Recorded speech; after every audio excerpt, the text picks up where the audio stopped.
ඔබ දන්නවා 2012 5 17 වන දින අලුයම් කාලයේදී ප්‍රවීණ රගර් ක්‍රීඩක වසීම් තාජුදීන් නැමැත්තා නාරහැම්පිට පාක් වීදියේ ශාලිකා ක්‍රීඩාංගණය අසලදී ක්‍රියාන්තරක ලක් වුණා. ඒක සැකකටයුතු මරණයක් බවට ප්‍රථමයෙන් වාර්තා වුණා. ඒ අනුව නාරහැම්පිට පොලිස් ස්ථානය සහ බොරැල්ල අපරාධ පරීක්ෂණ ස්ථානාගාරය විසින් විමර්ශනයක් ආරම්භ කරා. ඒ විමර්ශනය ආරම්භ කළා. ඒ විමර්ශනයේදී අනාවරණය වූ කරුණු මත ඔවුන් සඳහන් කරනවා මෙය රියානුතුරින් සිදු වූ මරණයක් බවට සඳහන් කළා. එම විමර්ශන ගුණුව වසා දැමීමට කටයුතු කරනවා.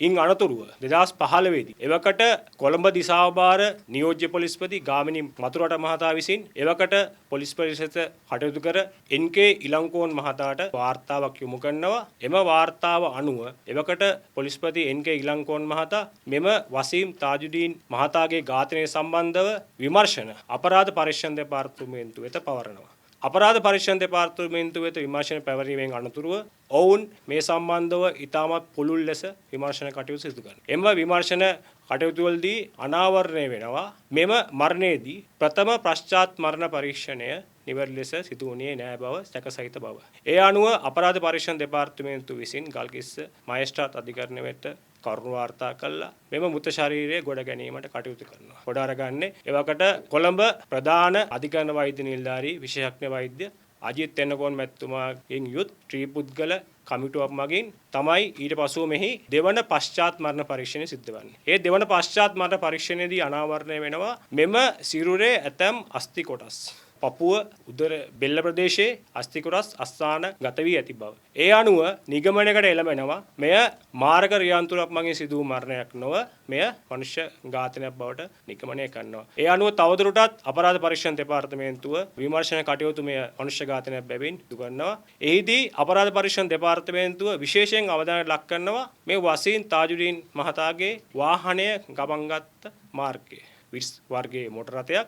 එම මෝටර රථයේ එම කාලය තුල ගමන්ගත් මාර්ගයේ තියෙන CCTV දර්ශන ඉතාමත් පුළුල් ලෙස පරීක්ෂා කරනවා. එහිදී එක්තරා අවස්ථාවකදී මේ වසීම් තාජුදීන් මහතා හැවුලොක් ප්‍රදේශයේ තියෙන එක්තරා සුපිරි වෙළඳ සංකීර්ණයක් අසලට ඇවිල්ලා තමන්ගේ මෝටර රථය නවත්තලා වතුර බෝතලයක් මිලදී ගන්න එම සුපිරි වෙළඳසාල ඇතුළට යනවා. ඒ ගිහින් ඇවිල්ලා නැවත මෝටර රථය නැගලා යනකොට ඔහුගේ කාර් රථයේ පසුපසින් තවත් රථයක් ගමන් කරනවා. එතකොට එම රථය සම්බන්ධව තවත් CCTV දර්ශන පරීක්ෂා කිරීමේදී එම රථය අසල තවත් පුද්ගලයෙක් සිටින බව නිරීක්ෂණය වෙනවා. මේ සම්බන්ධ CCTV දර්ශන එවකට අපරාධ පරීක්ෂණ දෙපාර්තමේන්තුවේ මේ පුද්ගලයා අඳුර ගන්න පුළුවන්ද කියලා මාධ්‍ය වෙත නිකුත් කරා. නමුත් කිසිම කෙනෙක්ට ඔහුව පසුපස යන රථයට නගින පුද්ගලයා කවුද කියලා අඳුර ගැනීමට හැකියාවක් තිබුණේ නැහැ. නමුත් දැන් මේ වෙනකොට ඒ සම්බන්ධව අනාවරණයක් තියෙනවා. එම අනාවරණයට පසුබිම වන්නේ පසුගිය කාලේ ඔබ දන්නවා ඉන්දුනීසියාවේ සිට ශ්‍රී ලංකා පොලිසිය විශාල මෙහෙයුමක් සිදු කළා. මෙරට විශේෂ ගණයේ අවශ්‍ය සැකකරුවන් කිහිප දෙනෙකු රැගෙන ආවා. කෙහෙල් බද්දර පත්මේ, කමාන්ඩෝ සලින්ත,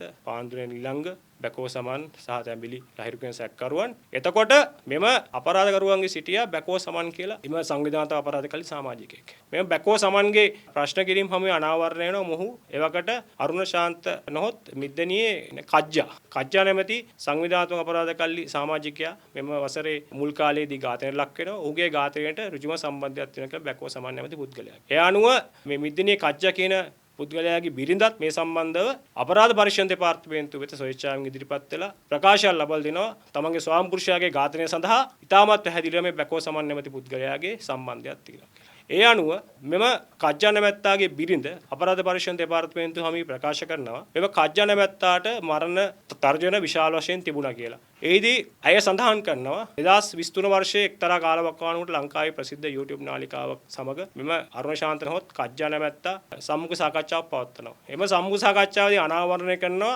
වසීම් තාජුදීන් නැමැත්තාගේ ඝාතනය සඳහා අදාළ යම්කිසි විශේෂිත වූ සිද්ධීන් සම්බන්ධව තුහ අනාවරණය කරනවා. ඒ අනුව අපරාධ පරීක්ෂණ දෙපාර්තමේන්තුවේ නිලධාරීන් මෙම කජ්ජාගේ බිරිඳට මෙම වසීම් තාජුදීන් ඝාතනය සම්බන්ධව ඔබ දන්නා තොරතුරු මොනවද යන සම්බන්ධ විමසීමේදී අය විසින් පවසා සිටිනවා මෙම YouTube නාලිකාවට මගේ ස්වාමියා ප්‍රකාශ කරපු තොරතුරු තමයි දන්නේ කියලා. ඒ අනුව අපරාධ පරීක්ෂණ දෙපාර්තමේන්තුවේ නිලධාරීන් මේ සම්බන්ධව තවදුරටත් උනන්දු වෙලා අර ඉහතකී ඒ වසීම් තාජුදීන් මහතාගේ මෝටර රථයේ පසුපස හඹා යන එම මෝටර රථයෙන් නගින පුද්ගලයාගේ CCTV දර්ශන මෑට පෙන්වා සිටිනවා මොහුව අඳුර ගන්න පුළුවන්ද කියලා. ඒ අනුව ඇය විසින් එම දර්ශන පරීක්ෂා කළා වැඩිදුරටත් අපරාධ පරීක්ෂණ දෙපාර්තමේන්තුව වෙත මේ වන විට ප්‍රකාශයක් ලබා දීලා තියෙනවා. හඳුනාගෙන තියෙනවා මේ ඉන්නේ තමන්ගේ ස්වාම පුරුෂයා කියලා. එම ස්වාම පුරුෂයා බවට හඳුනාගත්තේ විශේෂයෙන්ම අංග ලක්ෂණ වලින්. මොකද මේ CCTV දර්ශනතා පැහැදිලිව නෙමෙයි. එහි යම්කිසි කොටසක් පමණයි තියෙන්නේ පැහැදිලිව පේන්න. නමුත් ඔහුගේ ඒ එතන හිටපු ඒ පසුපස ගිය වාහනේ නගපු පුද්ගලයාගේ අංග ලක්ෂණ වලින් අඳුරගෙන තියෙනවා මේ